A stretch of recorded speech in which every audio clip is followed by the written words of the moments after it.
Uh, in previous lecture, in degree of freedom, in degree of freedom, we have derived or we have seen one formula which is d equals to 3 times en minus r. This was the formula. In this formula, d stands for degree of freedom. D म्हणजे काय आहे? It is degree of freedom. And what is n? These are number of atoms in a molecule मध्ये किती atoms आहेत ते सांगितले. And next r is number of restrictions. Restrictions जे आहेत ते आपल्याला r सांगतात. In which we considered three cases. आपण त्याच्यामध्ये 3 cases डिस्कस केल्या. जी नंबर 1 केस होती ती होती monoatomic. For monoatomic, this degree of freedom is equal to 3 because there will not be any restrictions. In number second, uh, we have discussed about diatomic. For that, degree of freedom which is equal to 3n minus r, which is equal to 3 into 2 minus 1, which will be equal to 5. And in a last case, for this third one, in which there are triatomic gases, triatomic gas, for that degree of freedom is equal to 6 or degree of freedom is equal to 7. Now this is for non-linear combination, non-linear atoms, and this is for the linear one. What is there in non-linear? The number of restrictions are 3, and in linear the number of restrictions are 2. That's why the value of capital D, that is the degree of freedom, becomes a 6 or 7 here. Okay, this point we have discussed. हा point आपण discuss केला.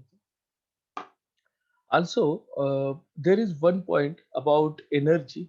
जी energy आहे, ही energy जी basically असेल, ही energy kinetic energy असणार आहे. ही energy कोणती असणार आहे? कायनेटिक एनर्जी असणार आहे. Because gases molecules are always in a random motion. Gas molecules जे आहेत ते नेहमी रॅन्डम मोशन मध्ये असणार आहे. त्यामुळे त्या मोशन नुसार त्यांची जी एनर्जी आहे ती एनर्जी कोणती मिळते किंवा कोणती असते, तर ती आहे kinetic energy. Here our equation PV is equal to 1 by 3 m v bar square. From this what I can get, this PV equals to 2 by 3 times 1 by 2 into m v square, which is nothing but the energy. Hence 3 PV divided by 2 is equal to 1 by 2 m v bar square. And this 1 by 2 v mv bar square is energy, and hence this energy is equal to 3 by 2 times pv. हे equation आपल्याला मिळू शकतं की ह्याच्यानुसार आपल्याला values जे आहेत kinetic एनर्जीची particularly, हे इक्वेशन इथं दिसून येते किंवा हे इक्वेशन असू शकतं. ह्या इक्वेशन्स मध्ये आपण मग बाकीचे मॉडिफिकेशन्स पण करू शकतो जे काय आहेत ते.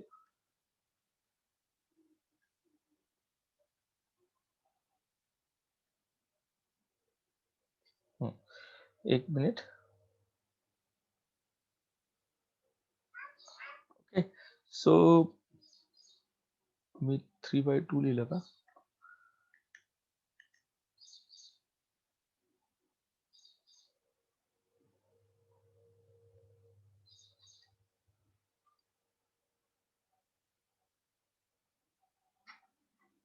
Yes, our energy, if you see in this diagram, this energy is equal to PV. PV instead of PV, or PV is equal to 2 by 3 times E. Or here I can write this value of E equals to 3 by 2 times PV, and particularly this E means kinetic energy. हा जो E इथं mention केलेला आहे तो kinetic एनर्जीचा असणार आहे. ठीक आहे. तर हे इक्वेशन आलं. त्याच्यावरून आपण आता एनर्जीचं इक्वेशन जे आहे 3/2 टाइम्स मी ह्याच्यामध्ये मॉडिफिकेशन्स म्हणजे पुढं व्हॅल्यूज ठेवल्या नव्हत्या. So kinetic energy or we can just put it as capital E as in our text book. E equals to 3/2 times n sorry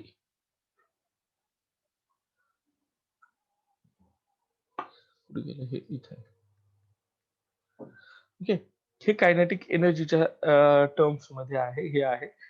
मग आपली जी एनर्जी आहे ई आपण ज्याला पीव्हीच्या टर्म्स मध्ये ऑलरेडी मेन्शन केलेलं आहे. ती इक्वेशन जी आहे पीव्ही साठी आपण काय करू शकतो एन आर टी असं इक्वेशन लिहिलं जाऊ शकतं. हे इक्वेशन कसं लिहिलं जाईल एन आर टी असं लिहिलं जाणार आहे. स्मॉल एन हे काय आहे what is small n it is number of moles. This is number of moles.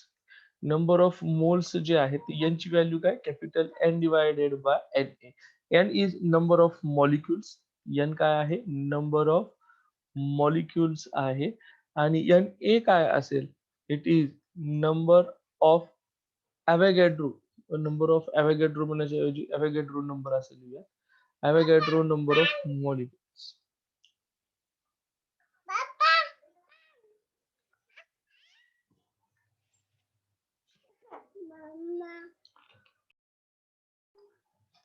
So according to this, energy is equal to 3/2 RT. But if you know this energy is equal to 3/2 times N, what is value of R? This will be Na times Kb. Na is Avogadro's number and Kb is Boltzmann's constant. So now if you put these values here 3/2, N small n ची value काय होती? Capital N divided by Na आणि capital R ची value काय आहे? Na times Kb into T. If you give, if you cancel these terms here, sorry, you can cancel this Na here, and from this what I can write now, this energy is equal to 3/2 times nkbt. And now if I write E divided by N is equal to 3/2 kbt. Now what is this E by N? This is energy per molecule. This is what energy per molecule तुम्हाला मिळते. ही जी असेल ती काय असणार आहे energy पर molecule असेल. Okay. So हे एका मॉलिक्यूल साठीची एनर्जी.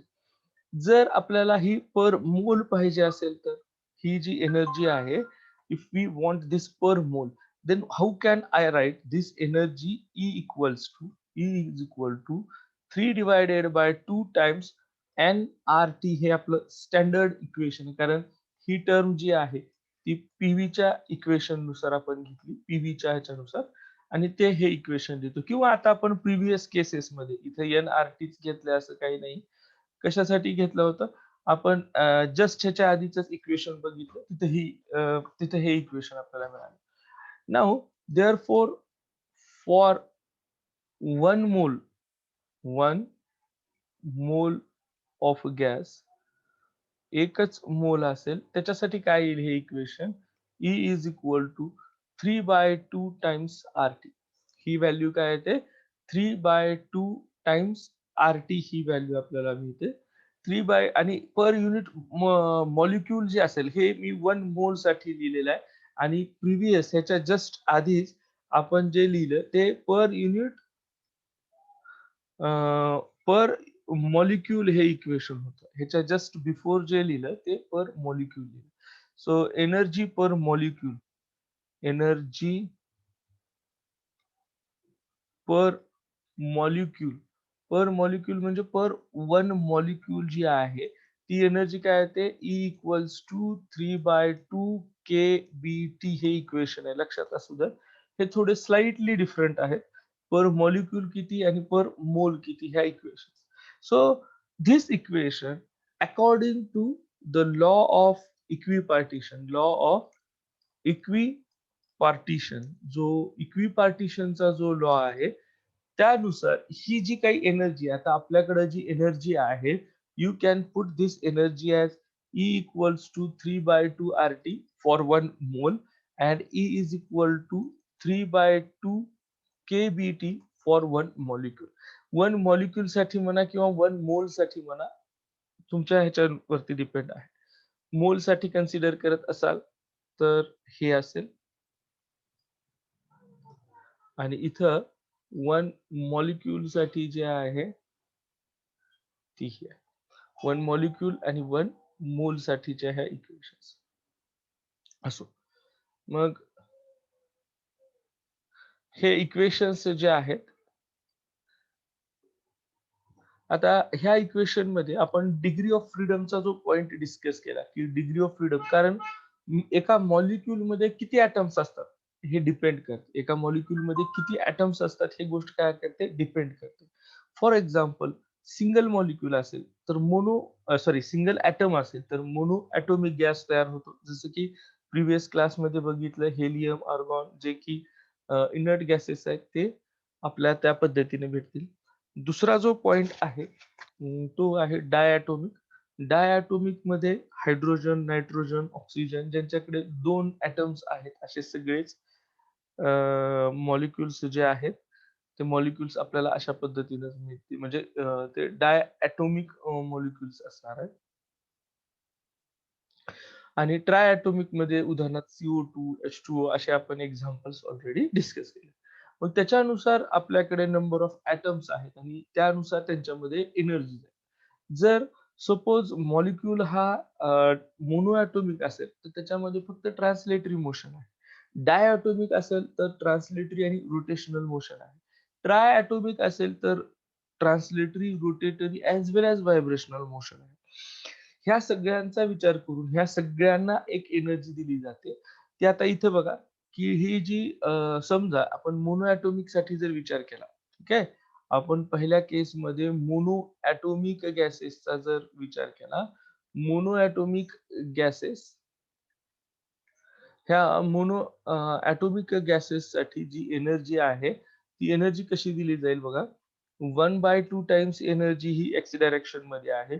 1/2 एनर्जी ही वाय डायरेक्शनमध्ये आहे आणि 1/2 एनर्जी ही झेड डायरेक्शनमध्ये असेल. म्हणजेच थोडक्यात टोटल एनर्जी जी आहे ती 1/2 KBT plus 1/2 KBT plus 1/2 KBT हे इक्वेशन भेटेल. I am writing this for 1 molecule. हे कुणासाठी लिहिलंय हे? 1 मॉलिक्यूल साठी. कारण केबी जिथे येतं ते कुणासाठी येतं? मॉलिक्यूल साठी येतं. आणि हेच इक्वेशन जर आपण 1 मोल साठी जर लिहिलं तर ही एनर्जी काय येते बघा. E is equal to 1/2 RT plus 1/2 RT plus 1/2 RT. आता हे 1/2 RT, 1/2 RT, हे 1/2 RT, हे जे मी असे 3 का लिहिलेत का 3/2 RT पण लिहू शकत होतो. वरती 3/2 KBT लिहू शकत होतो. पण मी हे काय केलं, ट्रान्सलेटरी मोशन आहे. ह्या ट्रान्सलेटरी मोशन साठी एक्स डायरेक्शन मधली, वाय डायरेक्शन मधली आणि झेड डायरेक्शन मधली अशी ही एनर्जी 1/2 केबीटी किंवा 1/2 आरटी एवढी जी आहे, ही प्रत्येक ॲटमला मिळते किंवा प्रत्येक मोशनला मिळते. I I think you understood, की प्रत्येक आता सपोज ट्रान्सलेटरी मोशन आहे. त्या ट्रान्सलेटरी मोशन मध्ये तुम्हाला आता इथं असं लक्षात येतं की एक्स डायरेक्शन मधली मोशन आहे. तर तिथे किती एनर्जी आहे? Half KBT. वाय डायरेक्शन मध्ये हाफ केबीटी. झेड डायरेक्शन मध्ये हाफ केबीटी. ठीक आहे. आणि जर मोलचा जर विचार केला तर half RT, half RT, half. अशा ज्या एनर्जीज आहेत त्या एनर्जीज कुठं मिळतील? ह्या मोनो ॲटोमिक, डायॲटोमिक आणि ट्रायॲटोमिक गॅसेससाठी. मग आता इथे मोनो ॲटोमिक साठी लिहिलं. तर डायॲटोमिक साठी कसं आहे? डायॲटोमिकचा जर तुम्ही विचार केलात, फॉर सेकंड केसमध्ये डायॲटोमिक गॅसेस जर म्हटले आपण, डायॲटोमिक गॅसेस म्हटलं तर त्यांच्यामध्ये फक्त ट्रान्सलेटरी मोशन आहे का? नाही. त्यांच्यामध्ये 2 मोशन्स आहेत. ट्रान्सलेटरी आहे, त्याचबरोबर रोटेटरी आहे. रोटेटरी मोशन सुद्धा आहे त्यांच्याकडे.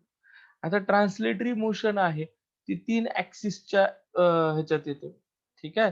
3 ॲक्सिस साठी कशी आहे ही मोशन आपण सांगू. ठीक आहे. ह्या इथं बघा.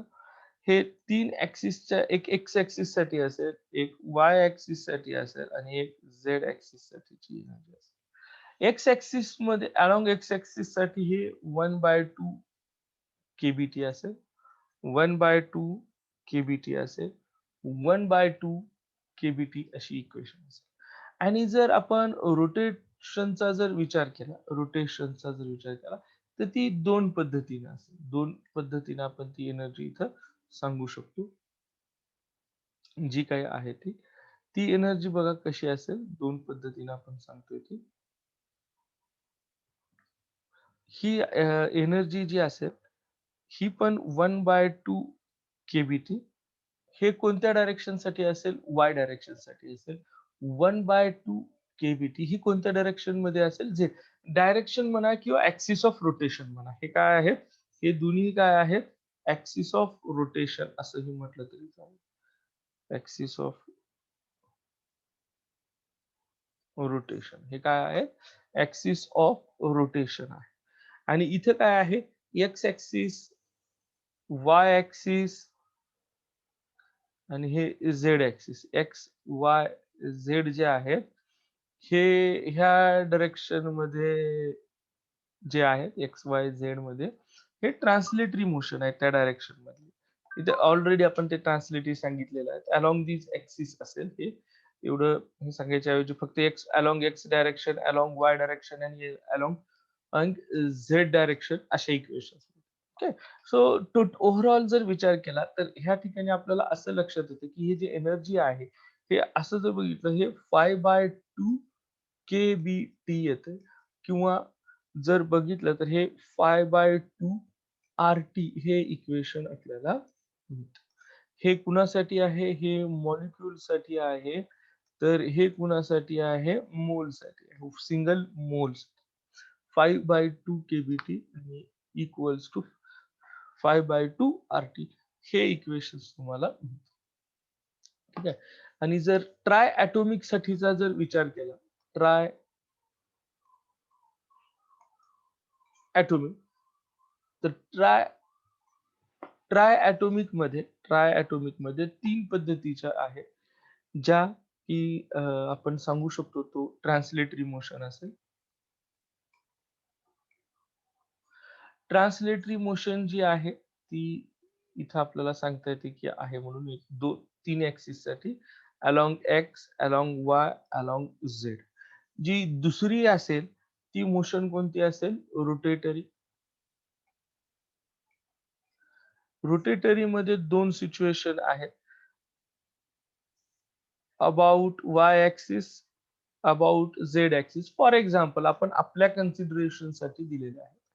आणि जी व्हायब्रेशनल एनर्जी आहे, व्हायब्रेशनल एनर्जी आहे, त्याच्यामध्ये सुद्धा आता 2 कुठल्याही व्हायब्रेशन्स प्रेझेंट असू शकतात. हे जे व्हायब्रेशन्स आहेत, ते 2 कोणतेही प्रेझेंट असू शकतात. If you C this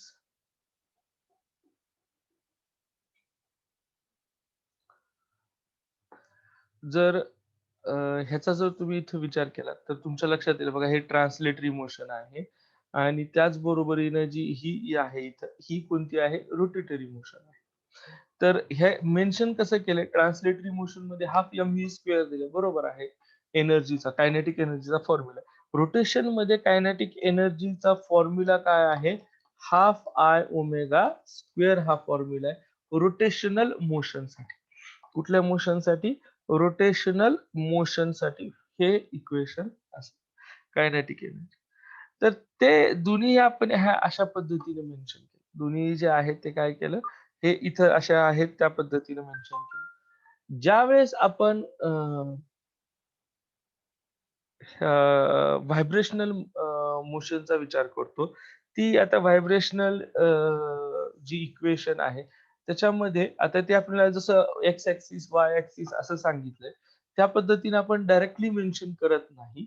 G energy आहे ती थर्मल एनर्जीच्या टर्म्समध्ये असेल. अँड टोटल आता बघा हे इथं इथं तुम्हाला दिसेल, की ही टोटल व्हायब्रेशनल एनर्जी जी आहे, ती 2 टाइम्स म्हणजे 2 डायरेक्शन्समध्ये किंवा 2 डायमेन्शन्समध्ये काय होतात? व्हायब्रेशन्स होतात. आणि आता हे व्हायब्रेशनल एनर्जी जी आहे ती कोणती एनर्जी असेल? It is potential energy. का? कारण व्हायब्रेशन्समुळं पोझिशन्स चेंज होतात. ते तिथंच व्हायब्रेट होतात हे अशा पद्धतीनं आणि त्यामुळे त्यांची हाल्फ केबीटी आहे. तर ती 2 पद्धतीच्या असतील त्या आहेत त्या. तिथं ती व्हॅल्यू किती येते? 2 टाइम्स ही येणार आहे. ईच क्वाड्रॅटिक टर्म आता इथं बघा for gases the thermal equilibrium at a temperature T, the average energy of the molecule associated with quadratic term is 1 by 2 times kBT. The law of equipartition of energy is valid for, like now here, high temperatures and not extremely low temperature, where quantum effects become important. Okay. ते बाकीचे points राहू द्यात. आपण सध्या पुरतं हे बघूया, की एक नॉर्मल टेम्परेचर आहे, त्या टेम्परेचरच्या सिच्युएशनमध्ये आपल्याला ह्याचा विचार करावा. आय थिंक यू गॉट दिस, की बघा ट्रान्सलेटरी मोशनमध्ये एक्स-वाय-झेड, रोटेटरी मोशनमध्ये आपण सहसा एक्सला घेत नाही, कारण अलोंग एक्स आपण बॉन्ड कन्सिडर करतो. आणि अबाउट एक्स वाय डायरेक्शन आणि सॉरी अबाउट वाय ॲक्सिस आणि अबाउट झेड ॲक्सिस असे 2 पॉइंट्स आपण काय करतो इथं कन्सिडर करतो रोटेशनल मोशनसाठी. व्हायब्रेशनचा जो आहे, व्हायब्रेशनल एनर्जी काय करते? पोटेन्शियल एनर्जी प्रोव्हाईड करत आहे. ती पोटेन्शियल एनर्जी जी आहे, if you see here it is mentioned as 1/2 mu square plus k r square. ही जी mu स्क्वेअर आहे, ती mu स्क्वेअर तर कायनेटिक एनर्जी आहे आणि हे जे आहे ही पोटेन्शियल एनर्जी आहे. ऑस्सिलेशनचा फॉर्म्युला तुम्हाला आठवत असेल. बघा, पोटेन्शियल एनर्जी त्या ठिकाणी पोटेन्शियल कारण व्हायब्रेशनल एनर्जी म्हणजेच काय ऑस्सिलेशन्स आहे. तर तिथं आपण असं लिहिलं होतं 1/2 के एक्स स्क्वेअर आणि के काय असतं? एम इंटू ओमेगा स्क्वेअर किंवा omega is equal to under root k divided by m. हे इक्वेशन्स वरून हे इक्वेशन इथं मेन्शन केलं. तर हे जे पॉइंट्स आहेत इथले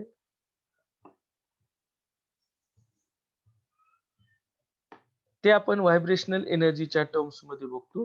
ही व्हेलॉसिटी आहे ती क्वाड्रॅटिक टर्म्समध्ये येते. क्वाड्रॅटिक म्हणजे ज्याचा पॉवर 2 आहे अशा पद्धतीने येतं आणि त्यामुळं ह्या एनर्जी ज्या आहेत त्या आपण इथं अशा लिहिल्या. तर ही एनर्जी जी आहे ती इक्वली डिव्हाईड होते. सगळ्यांसाठी काय होते? ती इक्वली डिव्हाईड होते आणि ती त्यांना मिळते. ओके. ही जी आहे ती इक्वली मिळते. मग आपण ते ह्या इक्वेशनमध्ये जे एनर्जीज मेन्शन केलेल्या आहेत, त्या एनर्जी बघा व्हायब्रेशन एनर्जी क्वाड्रॅटिक इक्वेशन्स नुसार half KBT plus half KBT म्हणजेच 2 मल्टिप्लाय केला आपण ह्याला तर 2 कॅन्सल होतं. केबीटी ही इक्वेशन आहे. केबीटी काय आहे? ही एक इक्वेशन आहे. ही जी इक्वेशन आहे ही आपल्याला मिळते ह्या ठिकाणी केबीटी. ओके. सो अशा पद्धतीच्या ज्या कायनेटिक एनर्जीज आहेत किंवा जे काही एनर्जी आहे ही ट्रायॲटॉमिक साठी आपल्याला मिळू शकते. म्हणजे हे 3/2 हे 2 हे 2 असं मिळालं तर हे 3/2 आहे.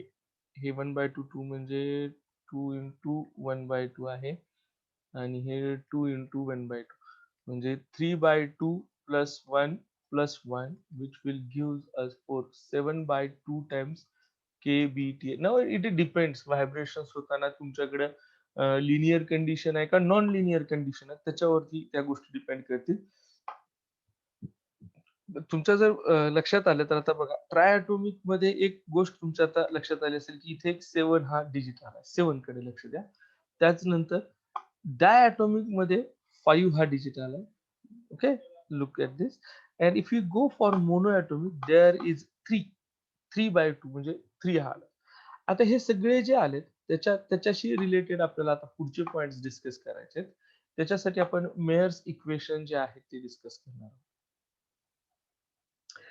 मेयर्स चं जे रिलेशन आहे हे ॲक्चुअली थर्मोडायनामिक्सशी रिलेटेड आहे, की आता थोडे मी पॉइंट्स तुम्हाला सांगतो, की स्पेसिफिक हीट कॅपॅसिटी म्हणजे काय? त्याचा इफेक्ट काय होतो? ते आपण पॉइंट्स डिस्कस करूया. त्याच्यानंतरच आपल्याला ते सांगता येणार. So particularly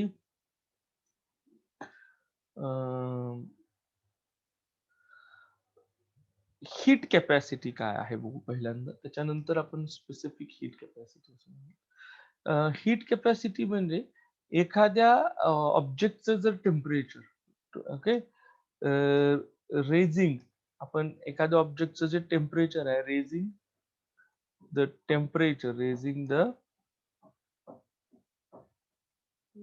temperature of raising the temperature of object through 1 degree Celsius. आता सपोज तुम्ही एखादा ऑब्जेक्ट घेतला, ठीक आहे, कोणताही ऑब्जेक्ट घ्या आणि त्याचं टेम्परेचर तुम्ही 1 डिग्री सेल्सिअसने इन्क्रीज करत आहात, तर त्याला आपण हीट कॅपॅसिटी असं म्हणतो. मग कोणी काही वस्तू घेऊ शकतं, त्याच्याशी काही देणे घेणं नाही, त्याचं वजनाशी वगैरे कशाची काही देणं घेणं नाही, ठीक आहे. आणि आता मग हे तुम्हाला लक्षात आलं असेल. मग आता स्पेसिफिक हीट कॅपॅसिटी काय आहे? तर स्पेसिफिक हीट कॅपॅसिटी जी आहे, हे सुद्धा आपल्याला काय आहे, raising of temperature raising of temperature of object raising of temperature of object through 1 degree Celsius of unit मास.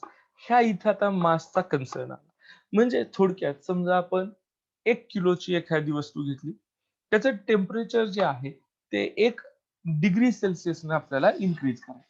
त्याला आपण स्पेसिफिक हीट कॅपॅसिटी असं म्हणतो.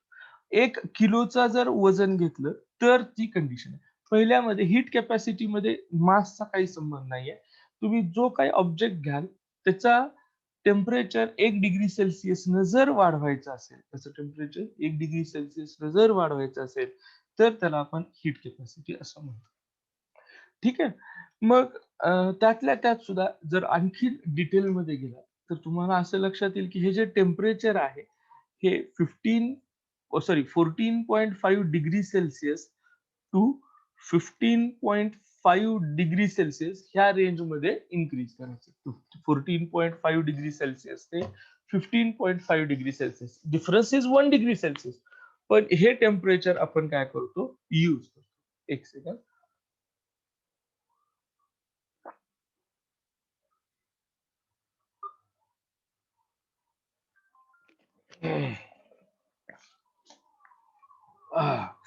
ओके. तर टेम्परेचर 1 डिग्री सेल्सिअसनच आपण इन्क्रीज करतोय. टेम्परेचर किती डिग्री सेल्सिअसने इन्क्रीज करतोय? 1 डिग्री सेल्सिअसनच आपण टेम्परेचर काय करतोय? राईज करतोय किंवा इन्क्रीज करत आहोत. त्याचबरोबर हे टेम्परेचर, आता त्याचं रिझन काय आहे, की हे स्टँडर्ड रूम टेम्परेचर म्हणून कन्सिडर केलं जातं. स्टँडर्ड लेवलमध्ये आपण generally room temperature 27 degree Celsius असं घेतो. 27 डिग्री सेल्सिअस घेतो. त्याचं कारण काय, की -273 degree Celsius is equal to 0 kelvin आहे. ठीक आहे. आपण 27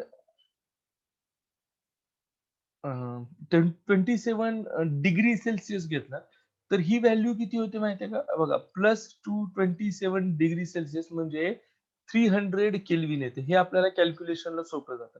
हे मायनस आहे, ह्याला प्लस करावं लागेल आणि मग 27 ऍड करावं लागतील. त्यावेळेस ते 300 केल्विन एवढं होईल. मग हे आपल्या कॅल्क्युलेशनसाठी. पण जनरली हे जे 14.5 to what we can say 15.5 इथं जे आहेत ते 15.5 चे जे आहेत, ह्या दोन व्हॅल्यूज ज्या आहेत, ह्या व्हॅल्यूज आपल्याला फिक्स व्हॅल्यूज किंवा ह्यांचे जे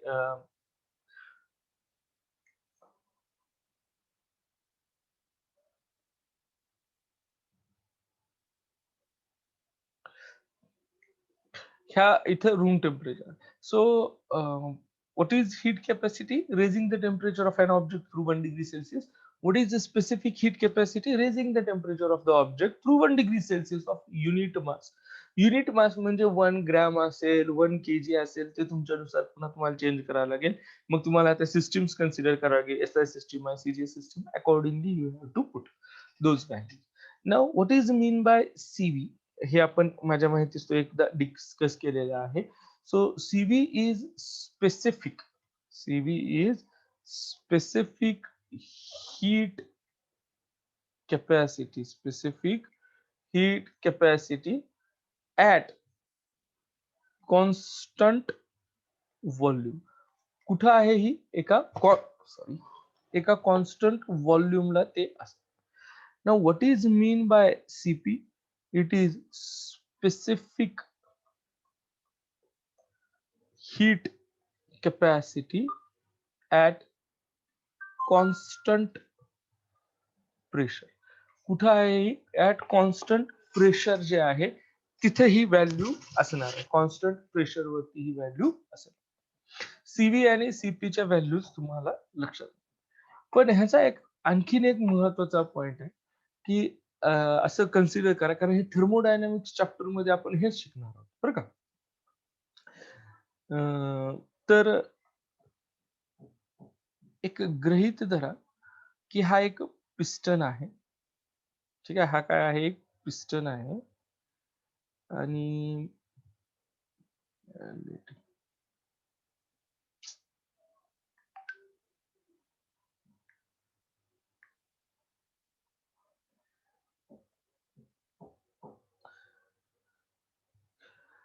हा जो पिस्टन आहे, हा piston up and down move होतो. हा पिस्टन कसा मूव्ह होतोय, अप आणि डाऊन मूव्ह होणारा इथून एवढा पिस्टन आहे आणि तो मूव्ह होतोय.